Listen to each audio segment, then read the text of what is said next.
Mock Draft Monday, ladies and gentlemen. Fernando Mendoza, number one. And with the Ruben Bain news that came out recently, where he was involved in a DUI, or not a DUI, he was involved in like a reckless driving that led to potentially, I don't know, the charges got dropped, whatever.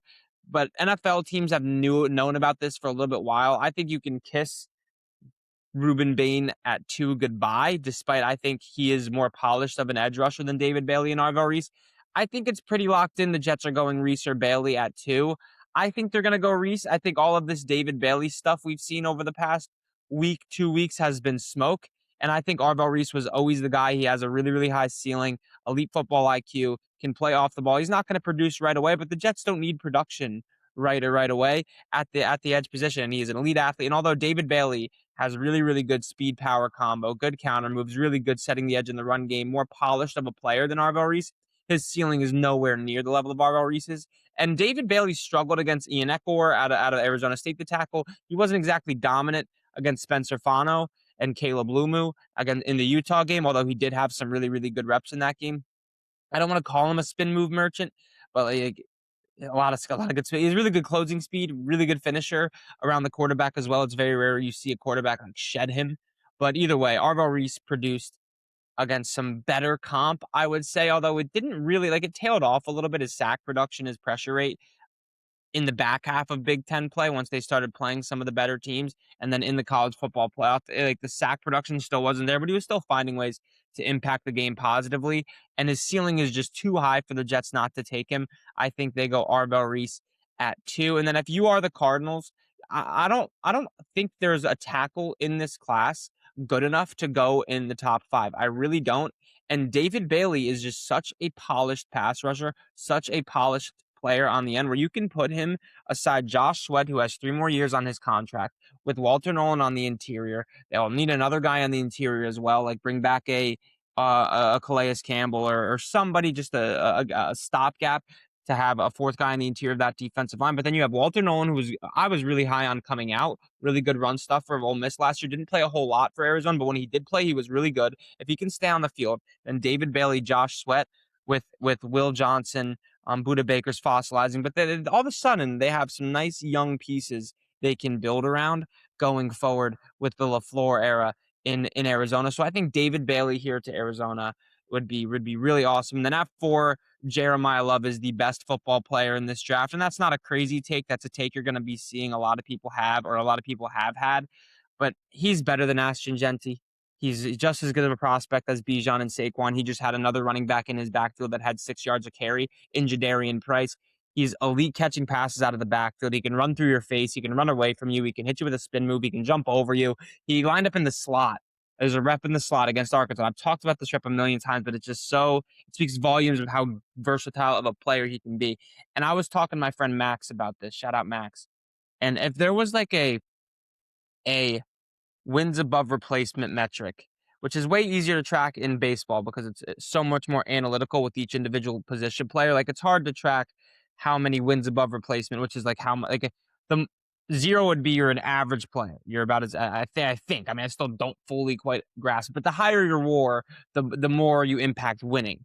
And I was like, how can you, like, I think it's like EPA per play or whatever is what they use, but those metrics aren't easy to grasp, because how are you going to rate an offensive line? Like, how are you going to rate how a right guard impacts winning compared to how a quarterback impacts winning? So, like, the positional value in football is way different than the positional value in baseball, because they all have to swing the bat, like the field players. So it's much harder to really gauge that. But running backs that can catch passes out of the backfield and can be a threat in the passing game, if you looked at their WAR, like hypothetically, if there was a WAR metric compared to running backs that can't, then those running backs would be way higher. I'm talking your Bijan, Gibbs, McCaffrey. Like, I'd rather have those guys than have a Jonathan Taylor, who's a really good back, but doesn't give you too much catching passes out of the backfield. Can't line up in the fucking slot. Can't lead your team in receiving the way McCaffrey did. Like, I'd take those guys who do offer you an element in the passing game where they can be a mismatch nightmare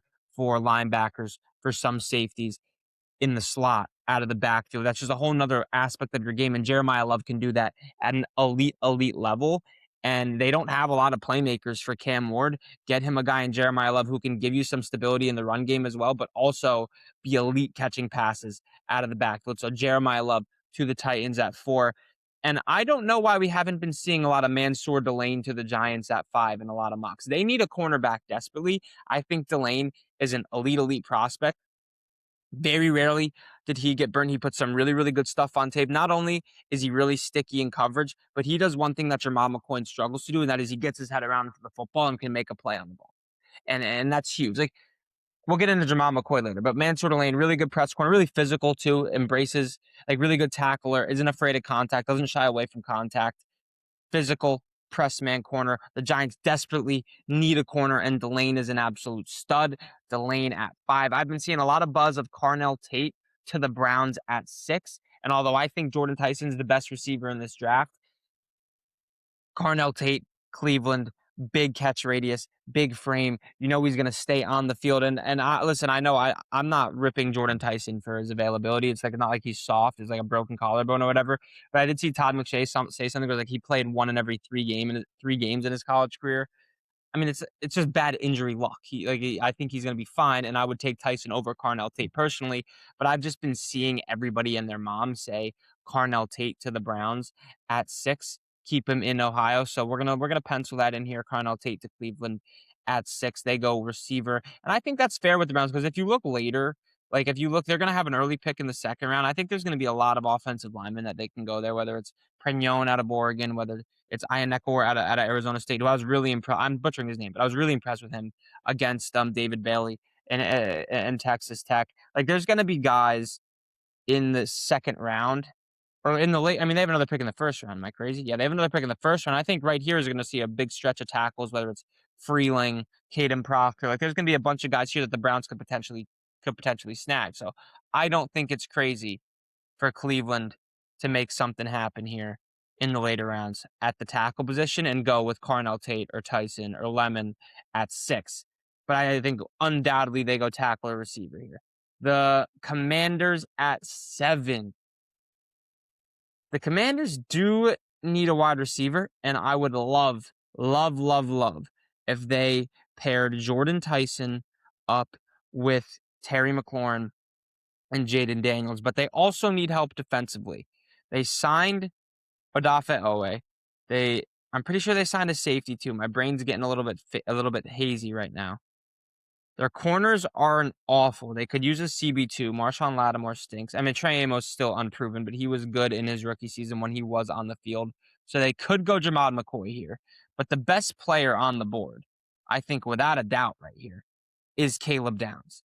So the Commanders go with the safe pick, high floor, high IQ, great tackler, great in coverage, man and zone, really high football IQ, really good instincts, really good ball skills, just an absolute all-around stud, really complete player. And then if you're the Saints and if Sonny Styles falls to you at 6, at 8, you are absolutely salivating because you just lost to Mario Davis. Caden Ellis is not the answer. I promise you, Caden Ellis is not the answer. The Panthers have one of the worst run defenses in the league a couple of years ago. Caden Ellis was the middle linebacker on that team. The only reason they were better last year is because Dwayne Brown was back. Caden Ellis is not the guy. Sonny Styles, DeMario Davis, instant replacement at 8. And you have an absolute beast, a versatile playmaker who's still learning the position. And one of the knocks on Sonny Styles, I was talking to somebody in my TikTok chat. They were like, yeah, well, he didn't look good against Texas. Okay, but go watch him in the Big Ten Championship against Indiana. After he had a full season to develop as an off-ball linebacker, and it's night and day. He's filling gaps faster. He's shedding blocks faster. He's more around the line of scrimmage. He's making bigger impact on the game. Like, yeah, week 1, after playing a new position, he didn't look the greatest. But then in week or in the Big Ten Championship game, 4 months later, he looks like a much better player. So that doesn't just show me that shows me that he's going to get better in the right situation if he can get developed correctly with his athletic traits, and he has athletic traits. He's just an absolute beast. I think Sonny at 8. 9, the Chiefs. They're in a tough spot here because they need a corner, but they would probably want Mansour Lane. Jermod McCoy banged up a little bit, ran the sub 4.4s. I think that would be nasty for him. But also, Ruben Bain here would be disgusting because they need help on the edge. And if Ruben Bain, with his off the field issues, even though he wasn't guilty, I mean, I don't know the whole situation. I haven't looked into it. If he falls to the Chiefs at 9, look out. Because now you have him, Chris Jones, George Karlaftis, and they have a pick here in the late first where they're gonna go D'Angelo Pons. I just know it because the Chiefs are a well-run organization, and D'Angelo Pons is an absolute stud, good scheme fit, press man corner, good at tackling. He can play in the slot, and that's where a lot of production comes in a Spags defense from the slot. So Ruben Bain at 9, 10. The Bengals need a corner. They need defensive help. They need some help on the interior of their defensive line as well. Could they move back a little bit? Because the Cowboys and Dolphins aren't going to take a defensive tackle. The Rams probably aren't going to take a defensive tackle. Could somebody come up here with the Bengals that wants to take a Jermod McCoy, that wants to take a Mekhi Lemon, that wants to take a Jordan Tyson, or maybe one of the offensive linemen that have fallen this far? And I think there are a few teams that could come up here and do just that. One of them is the Detroit Lions. And I think the Bengals, if they move back here, added some additional draft assets, all the best defensive players, like the A1 tier of defensive players, they're all off the board here. Jermod McCoy is a stud. I think he lacks a little bit of discipline when the ball's in the air. He draws a lot of pass interference penalties. Plus, there's the injuries, which, I mean, I'm not worried about the injuries. I mean, the dude's a stud. So corner here, Jermod McCoy makes a lot of sense, but they also desperately need defensive tackle. They need corner too. They lost Cam Taylor-Britt this offseason, so they could go Jermod McCoy. I'm just trying to think of, like, what are some potential trades that we could see happen here. And the Bengals wouldn't surprise me if these top tier defensive players are gone, if they trade out and they get more depth, or they get more draft capital and what is a really, really deep defensive draft class. And then they move back a little bit and they can secure one of those defensive tackles, whether it's Peter Woods, Caden McDonald, Lee Hunter, like one of these D tackles later. And there is a team that desperately needs offensive line help, and that would be the Detroit Lions. So we're gonna do a trade. We're gonna have a trade heavy episode today. What do we say about that, chat? Trade heavy mock draft Monday. The Lions come up with the Bengals, a first and a second to move up 7 spots. Boom. And they come up. Oh shit, didn't mean to do that. The Lions come up and they select Francis Mauigoa, who a lot of people have penciled in as maybe could play guard, very versatile offensive lineman. I wasn't impressed with his tape against Miami. I thought Miami dominated him, whether it was Ruben Bain or Messidor, and he wasn't really impressive in the run game either. Or, excuse me, against Indiana, not Messidor. Fuck. Indiana game, I misspoke there. What a break. The Indiana game is the only game I've watched of Francis Mauigoa, and he did not look at all impressive in that game. However, it's the only game I've watched. And a lot of people are saying that this dude is the real deal. So we're just going to trust those people for now, because I don't have the ability to trust what my eyes have seen, because my eyes haven't watched it yet. We'll go Mauigoa at 10, Dolphins at 11, Jordan Tyson, Cowboys at 12. This is where Jermod McCoy comes flying off the board. I think that I've been penciling in Tyson to the Dolphins a whole lot.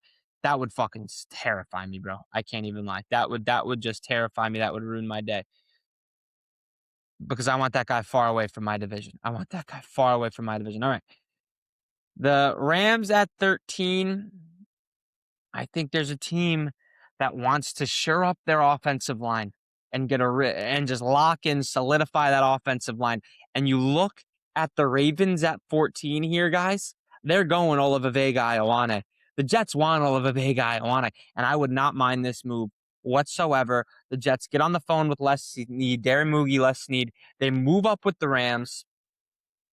What are we looking here?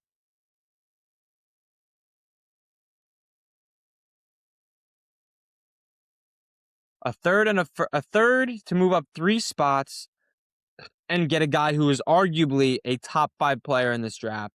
Olavide Ioane, snipe him right from the Ravens, who then would have to pivot. They could still go offensive line. They could still go interior offensive line here if they want to reach on a guy like no, where is he?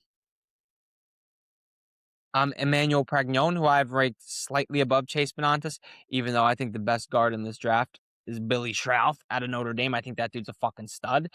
The Ravens at 14. If this happens, what do they do here? This is a scenario we haven't flirted around with at all, chat. They could go receiver. That is not completely out of the picture.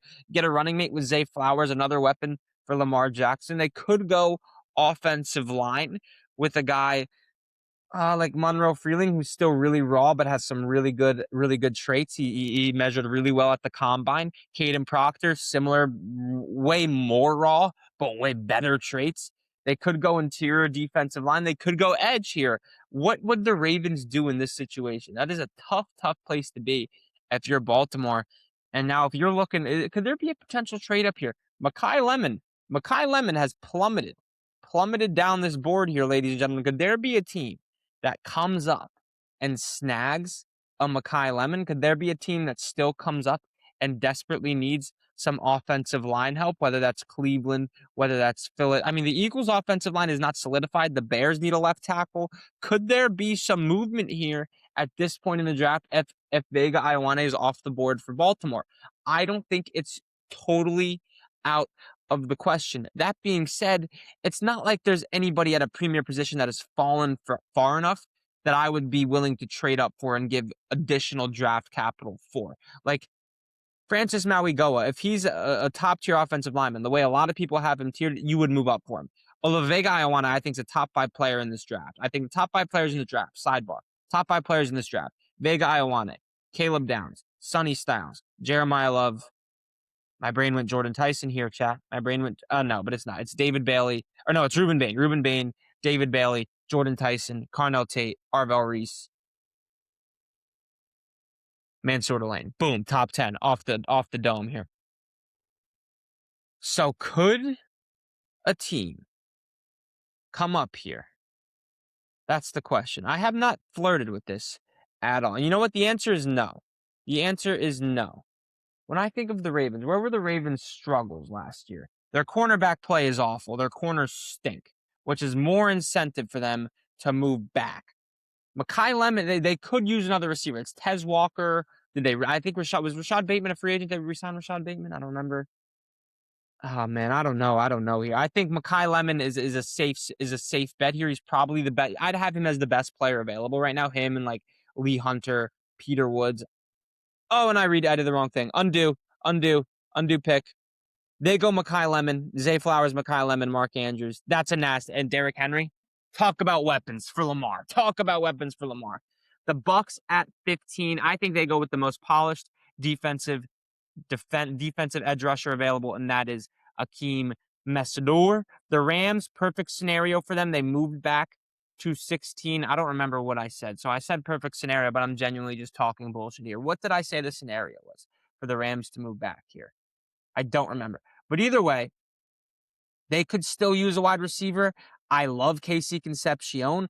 Rams receiving core is a lot of yak based. It's a lot of motion. It's a lot of quick, twitchy guys, not exactly your big frame guys like your Denzel Boston's, your Chris Brazzles, even though Brazzle is an absolute beast, by the way. Just finished watching his tape a couple of days ago. That guy's going to be electric, but I don't think he's going to go in the first round. What would the Rams do here? It says they need a linebacker on this website.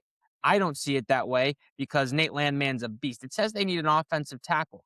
I don't see it that way either because they're McClendon, their 5th round pick from a couple of years ago. I made a video saying the Rams should go tackle here, and I got cooked online because apparently McClendon has been unbelievable. The PFF numbers do agree with that take Rams fans said in my comment section, but so they should be fine on the offensive line. Although they could use another one. I mean, you can never hurt to have too many offensive players. Just go, who's the best player on the board right here? And they're going to have a lot of contracts to sign. Kobe Turner, Braden Fisk, Jared Verst, Byron Young. A lot of these guys are entering contract years. They just, I guess they're not going to have to give Puka a lot of money because that dude is in fucking rehab. So where is their money being allocated right now? If you're a Ram, where is the Rams' money? Who are the Rams paying? Stafford, obviously. Devontae Adams, and I think he signed a 2-year deal. Who the fuck are the Rams paying, bro? Genuinely. On the defensive side of the ball, they're all on rookie deals. Braden Fisk, rookie deal. Byron Young, rookie deal. Jared Verse, rookie deal. They signed Nate Landman. Their secondary was Kobe Durant, Akella Witherspoon, Quentin Lake. I don't know what their secondary looks like. So corner could really be in play here for the Rams. I don't know why it says that's not a team need. Why is corner not a team need for them here? That's just throwing me off. Did they make they traded for Trent McDuffie, you fucking idiot. So they paid Trent McDuffie. They have corner. What do the Rams do here? Could they go safety? We have to pull up their depth chart here, chat. So we're going to go with a quick sidebar. Let's get this Rams depth chart up and running real quick, just to take a real good deep dive at what their team needs are, because I'm blanking on who their safeties are. I don't think they re-signed Kobe Durant. I don't think Akella Witherspoon's there. And if he is, that's not exactly the most reliable answer. So let's take a look real quick, chat, at who is the Rams secondary right now, because their front seven, I think, is fine. They signed Poona Ford last offseason, too. I'm not sure if he's still there. I don't know what that contract was like. Poona Ford, Braden Fisk, Byron Young, Kobe Turner, Nate Landman, Omar Speets, Jared Verse. Oh, Jalen Watson. They signed Jalen Watson, Cam Curl, Cam Kitchens, Quentin Lake. So Thieneman wouldn't make. They are fucking loaded, bro. The Rams are dialed in here. They could just honestly trade back again, bro, low key. Keep an eye for them to trade this pick again, A.J. Brown. They could really trade back again, dead ass. So they would just go best player available. And in my mind, the best player available is probably, I want to say Lee Hunter, bro, dead ass. I think that dude's an unbelievable dog, but they have help on the interior. Like their interior defensive line, Poona Ford, Braden Fisk. Like that's good. I don't know what to do with the Rams here, chat. I don't know what to do. So when you don't know what to do, you just go best player available. You know what the Rams need, bro? I did Ty Simpson last week, so I'm not going to do that again. This is just a lot of yapping. I'm sorry if this is the bad content for you. Like and subscribe for the bad content. But I'm just I'm just like doing this. I'm talking it out. I'm talking through it with you guys. We're just talking it through because I haven't done, there's a few scenarios in this draft we haven't dabbled with, like no Vega Ioane for the Ravens. That's just been a layup in every single mock draft I've done. I usually just have Mekhi Lemon as a layup for the Rams here, but that's just different. So now we have different scenarios that we're working with. And I honestly love where we're at. I really do love where we're at. But it's like, what could the Rams do here? Could they just go Casey Concepcion? I don't hate that, chat. I don't hate that. I think Casey Concepcion is an absolute baller. I think the gap between him and Mekhi Lemon is not as far as a lot of people think. And Mekhi Lemon's my wide receiver 3. I think Marcel Reed left a good 400, 500 yards and 5 touchdowns with, out of Casey Concepcion's stat sheet with just some inept quarterback play. The Rams move back. The Rams snag up Casey Concepcion, and they are cooking here. They are cooking. You get Devontae Adams replacement. Your whole roster is loaded. You're not paying anybody. And you could potentially move back up if Ty Simpson falls and get your QB of the future to sit for a couple of years behind Matthew Stafford. The Bengals at 17. I think this has played into the Bengals' hands beautifully. They need help on the interior of that defense, right up the middle. They acquired some additional draft capital. They passed on Jermod McCoy, which couldn't come back to bite them. But again, I think this is a really deep secondary class. They move back and they get one of the best run defenders who's a whole lot of beef in the middle of that defense. Remember Geno Atkins? Well, they're getting another version of him in the form of Lee Hunter, but I cannot find him on here. There he is, Lee Hunter, defensive tackle, Texas Tech, absolute behemoth of a man to Cincinnati, who I have no idea who's on their defense after this offseason. No, that's not true. They got the defensive end from Seattle. They signed the safety from Kansas City, so they did make some acquisitions this offseason for sure. I don't want to say that. They definitely got better on the defensive side of the ball. Their off-ball linebacker situations up in the air. Shamar Stewart, who knows with him, who's rushing the passer remains to be seen. No Trey Hendrickson, so a lot in the air with concerning the Bengals defense, but they get a real baller and a whole behemoth, a whole lot of man in Lee Hunter that they can build around. Let's see where we're at here. We've had a lot of people falling down this board here. And I've been penciling in the Vikings to Dylan Thieneman a whole lot too, and that feels like a layup. But in this draft, we're not in the business of layups here in this draft whatsoever.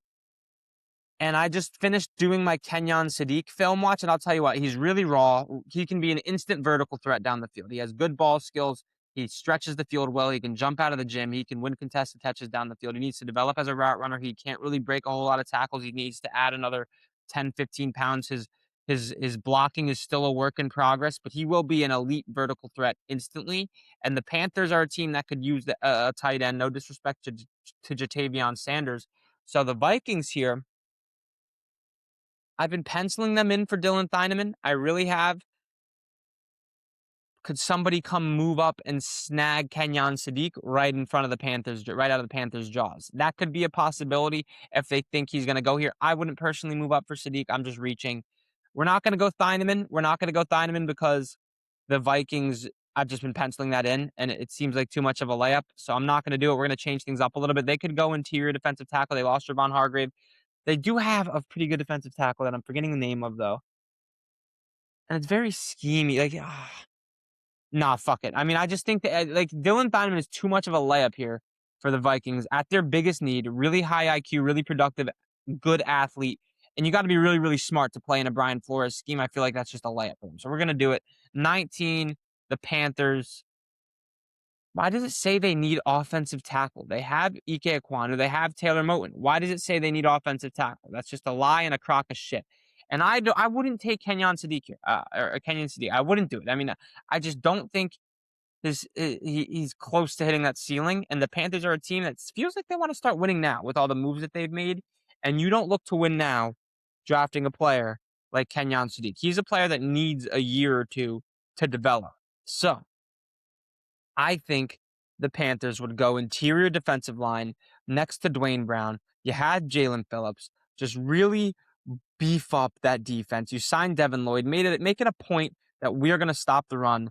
Peter Woods, who gets good pressure and a good pass rush at the defensive tackle position as well. Really strong at versatile player as well. So Peter Woods there, 20 for the Cowboys.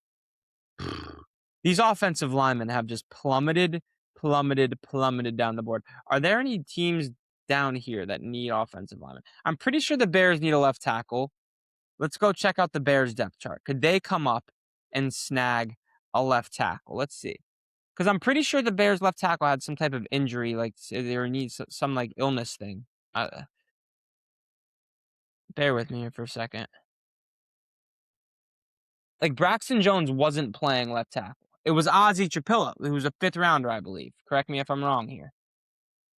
I'm pretty sure it was Ozzie Trapillo. Nope, he's a 2nd rounder, you fucking idiot.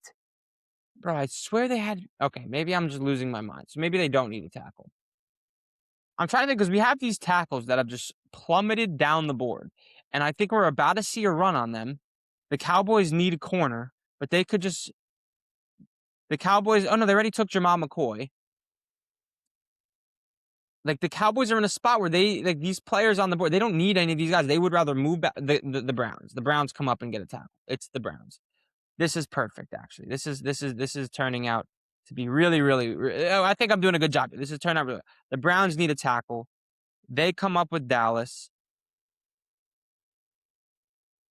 Is that... There we go.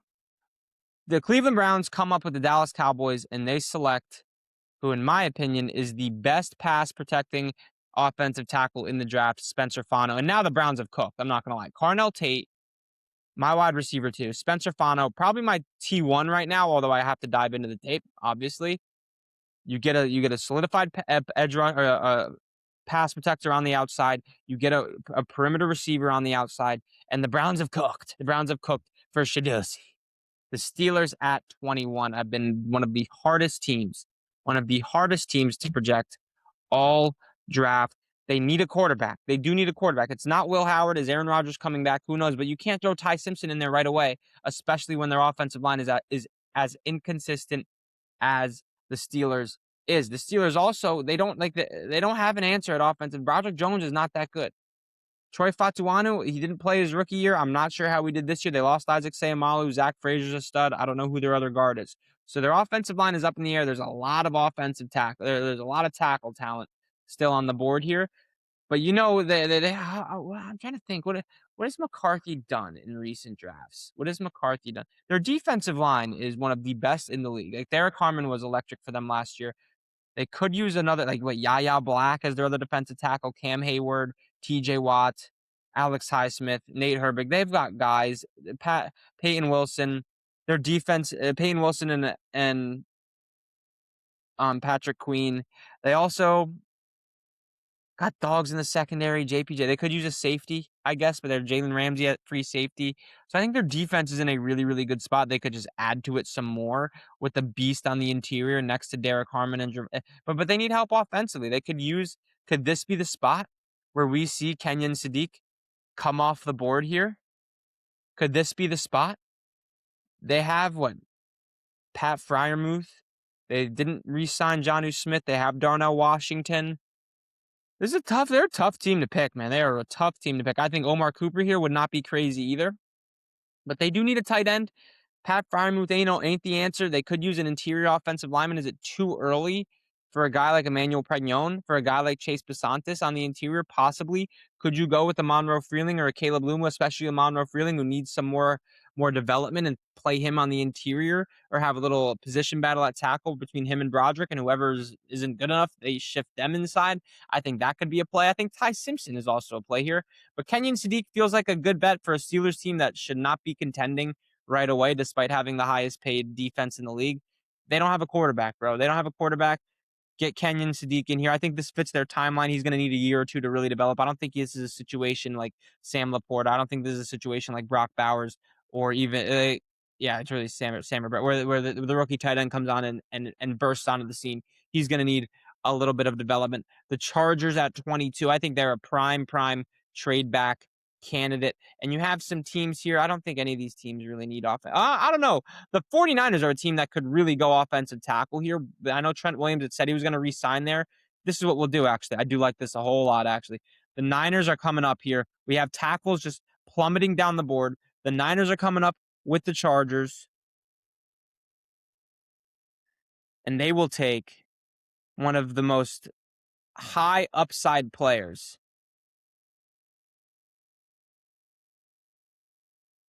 They'll take one of the most high upside players in this year's draft in Caden Proctor, just to sit for a couple of years behind Trent Williams. Sit behind Trent Williams, learn a thing or two, develop. Then by the time Trent's done in San Francisco, whether it's next year or the year after, you can sub in Caden Proctor, who is just an absolute behemoth of a man. Wait, let's look at this guy. What is he, like 6'7", 320 or something stupid? Come on, bro. Just show me the numbers here. 6'7", 360, bro. That's ridiculous. Des Moines, Iowa. That's something you like to see. 5-star recruit. The dude's just a behemoth of a man.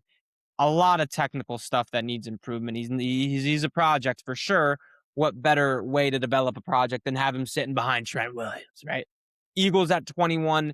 They could also go offensive line, and Monroe Freeling is a guy that needs some time to develop. Caden Proctor developing behind Trent Williams. Monroe Freeling developing behind Lane Johnson, who's got his time is limited. It hurts that the Eagles lost their offensive line coach because he's just been able to develop guys left, right, and center. But this is a nice move for the Eagles. Get your replacement for Lane Johnson, because that dude is fossilizing as we speak. The Cowboys at 24. Could they go Jacob Rodriguez here? Is it too early to go Jacob Rodriguez? Is it too early to go CJ Allen because of the positional value? I would say potentially they could just double dip on Tennessee safeties. Like, I don't think that's completely out of the question here with Colton Hood and Jermod McCoy, and just have the Tennessee Volunteers defensive back room there. Deron Bland's a good player. He's not elite. They do need some safety help in Dallas as well. They could also use another edge rusher, and Keldrick Falk, although I'm not that high on him, really, really good setting the edge in the run game. Really raw prospect. You have him and Donovan Ezeraku, who can replace one another. You always have one of them with fresh legs. They need another edge rusher at the end of the day, and I think Keldrick Falk here is a lead upside with his frame. He's going to be a force in setting the edge, and you're not going to be able to run the ball on this Cowboys team if you have Keldrick Falk setting the edge with Kenny Clark and Quinton Williams on the interior. That is just nasty. The Bears at 25. Let's look at this Bears depth chart, shall we? Who's in there? TJ Edwards, DeMarco Jackson. I'm not sure how good that is. I know they signed Kobe Bryant, I believe. They signed Kobe Bryant, Jalen Johnson, Kyler Gordon, Tariq Stevenson, Not the greatest. They could use a CB2. Is Colton Hood off the board here? Probably not. But where I think their biggest positional need is defensive end. It is defensive end. Their offensive line is solid. Braxton Jones is a question mark, but I think at this point, there's no really offensive lineman that you would take. Like, you're not taking the guy out of Clemson. I think he's just not as good. Oh, Caleb Lumu's still on the board. They could go Caleb Lumu. They do need help at left tackle. I'm pretty sure Braxton Jones is not the board. I'm pretty sure Ozzie Japillo had some type of health injury or health concern thing. So they could go offensive line here. And you know what? We will. We will have the Bears going offensive line. They go Caleb Lumu, replace Ozzie Japillo at left tackle. Braxton Jones stinks. The Bears at 26, they made an emphasis on stopping the run a little bit with their pass rush. They signed Bradley Chubb this offseason.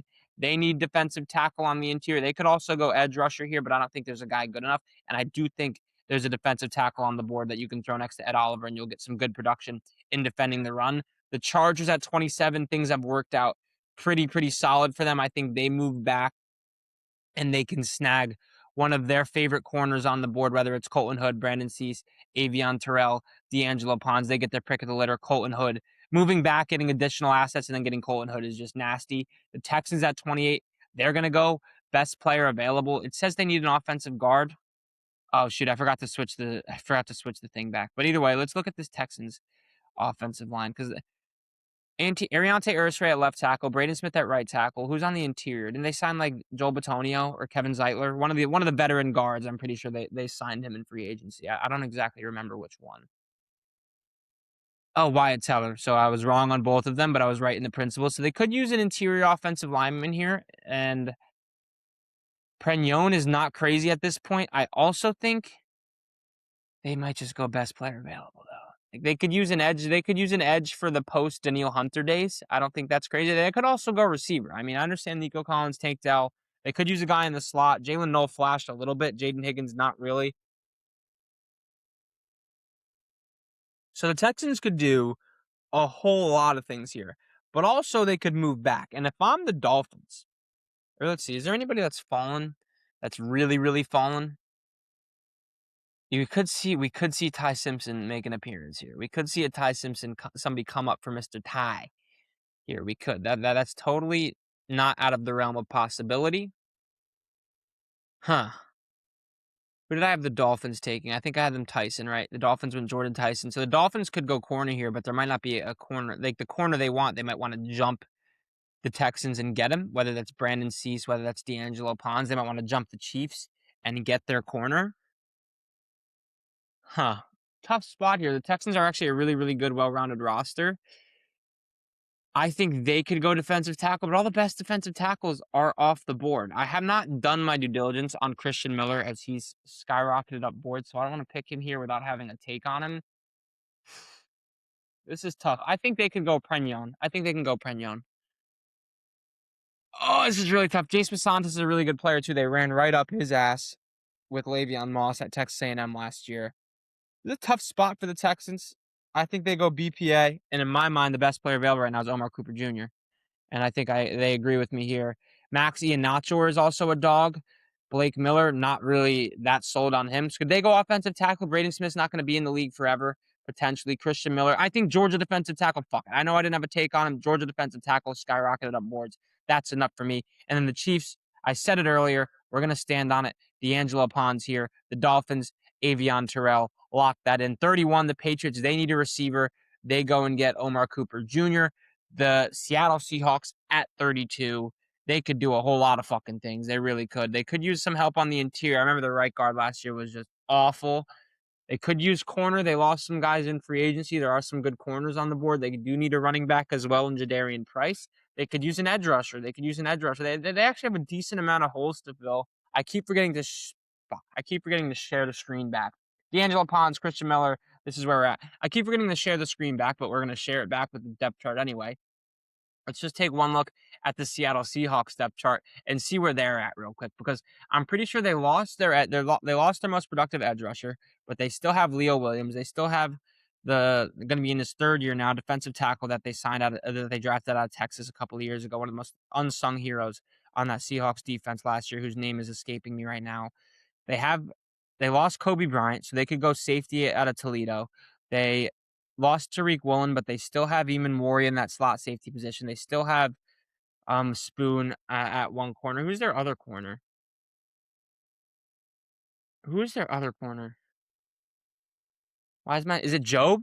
Is it Job, their other corner? My brain is malfunctioning here really quickly. They still have Ernest Jones at the linebacker position, so they'll be fine there. Was it Ernest Jones? Josh Job. Yep, Josh Job, Devin Witherspoon, Nwosu, Jaron Reed, Byron Murphy was that dude's name, DeMarcus Lawrence. They could use an edge rusher for sure. There's some edges available. TJ Parker, Gabe Yakis. I love Cassius Howell, our Mason Thomas. Cassius Howell, though, is it like really just a speed rusher? Like he's going to come in on pass rushing downs. He reminds me a little bit of Will McDonald in that sense, where he's not going to give you too much against the run. They could go offense and just go receiver and go with Chris Brazzell and have JSN Chris Brazzell and just load up on weapons. But I think they could also go safety here with Emmanuel Nico Warren, fill that Kobe Bryant role right away. They could go running back with Jadarian Price. There's a lot of things. Or Emmett Johnson, Mike Washington overpriced is ridiculous. There's a lot of things Seattle could do here, and I think they're just going to fill that hole with Emmanuel Nico Warren, or should they just do best player available, who in my mind on this board right now, the best player available is probably Max Iheanacho or CJ Allen, probably not. Emmanuel Nico Warren's up there. Chris Brazzell, I think, is up there for sure in terms of BPA at this point. And I wouldn't be surprised if they did something like that, just BPA, who they have on their board. And on my board, the best player available right here, right now, would be, where is he? I was just on him. Dude. Where is he? Chris Brazzell, the second out of Tennessee. And that is the full mock draft Monday right here. I forgot to switch the screen back like for the last 5 minutes, and I do apologize for that. But this is what we got. A lot of trades. The most trades we've done in a single mock draft so far, but I think it was a lot of fun. We tested some different scenarios. Like if Ioane is not there for the Ravens, what do they do at 14? Right? If Malik or Mekhi Lemon's not there for the Rams at 16, what do they do? Even though I think I had them trading back here, I don't fucking remember. We had the Bengals moving back. We had the Lions coming up. We had Ruben Bain falling to the Chiefs. We had some movement in the back end of the first round. A lot of movement going on. Make sure you guys follow, like, subscribe for more. This was Mock Draft Monday. I'll talk to y'all later.